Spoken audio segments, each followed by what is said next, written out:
Something I thought it would be fun to talk about is the way a lot of guitar players approach scales, and in many cases I think they're approaching them wrong. I think the danger is that a scale is an easy thing to teach, it's an easy thing to learn, and it's a very easy way to measure your progress in terms of how many different shapes do you know and how fast can you play them. And certainly in the past I've met a lot of students who started out as great blues players and then became unmusical shredders because they were looking for the wrong solutions within these scale shapes. And I guess the danger is when you learn a new scale and you just play as fast as you can on each string and then move on to the next string, and it's almost like the scale is telling you what to play rather than you owning the scale. And counterintuitively, I think the solution is to slow down. You have to learn the sound of each note. Because every note in any scale you can think of has a unique character, has something special to bring to the harmonic backdrop over which you are playing. And it's a hard thing for guitar players to do. We want to be faster than the other guy, and we are mostly guys, let's be frank.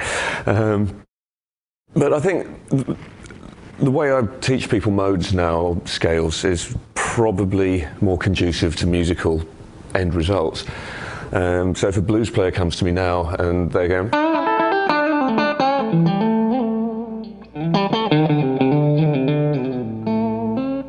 I don't want to ruin that because there's something vaguely musical about it, and I'd hate to turn it into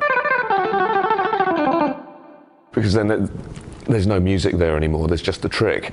So now I would say, okay, if you want to learn the Dorian mode, keep this stuff. That's good, that's your skeleton.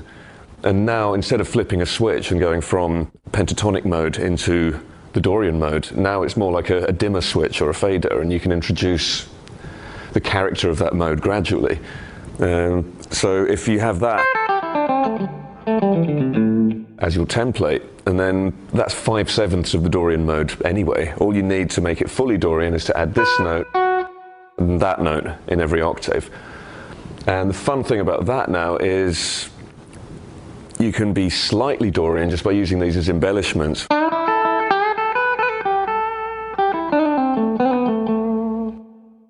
And it's still recognizably a blues lick, but with a hint of that Thin Lizzy twiddle added to it. Or you could draw more attention to those notes.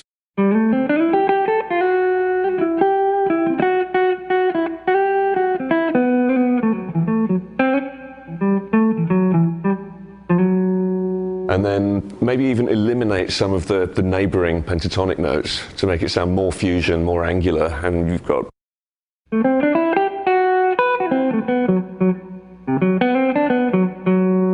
And if it gets too weird, you know where the pentatonic shape is, it will save you, it's here.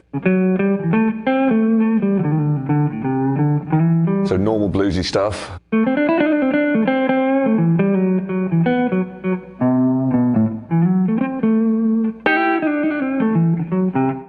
If you start treating all the modes like that, you'll find 3 of them fit into a minor pentatonic shape really nicely, 3 fit into a major shape really nicely, and the other one is horrible.